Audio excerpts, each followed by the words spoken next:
மயிலாடுதுறை மாவட்டம் மாந்தை பகுதியில் வைக்கோல் ஏற்றிச் சென்ற லாரி மின்கம்பியில் உரசியதால் தீப்பிடித்து எரிந்தது. இது குறித்த கூடுதல் தகவல்களை செய்தியாளர் சேதுராமனிடம் கேட்கலாம். வணக்கம் சேதுராமன், இந்த விபத்து தொடர்பான முழு விவரங்கள் என்ன? மயிலாடுதுறை மாவட்டம் குத்தாலம் தாலுகா மந்தை என்ற இடத்தில் நின்று நெல் வைக்கோல் ஏற்றி வந்த லாரி அப்பகுதியில் தாழ்வான இருந்த மின்கம்பியில் பட்டு தீ பிடித்தது. தீப்பற்றியது தெரியாமல் சுமார் 1 கிலோமீட்டர் தூரம் லாரியை டிரைவர் ஓட்டி வந்துள்ளார். இந்த நிலையில் மளமளவென தீ பரவியதை தொடர்ந்து லாரி டிரைவர் அங்கமுத்து அருகில் இருந்த குளத்தில் லாரியை இறக்க முயற்சி செய்தார். அதற்குள் தீ வேகமாக பரவியது.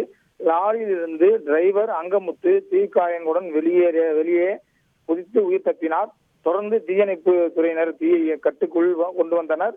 லாரி டிரைவர் அங்கமுத்து தீக்காயங்களுடன் கும்பகோணம் மருத்துவமனையில் சிகிச்சை பெற்று வருகிறார். இச்சம்பவம் மயிலாடுதுறை பெரும்பரப்பை ஏற்படுத்தியுள்ளது. உங்களுடைய தகவல்களுக்கு செய்திகளை உடனுக்குடன் தெரிந்து கொள்ள உடனே சப்ஸ்கிரைப் பண்ணுங்க.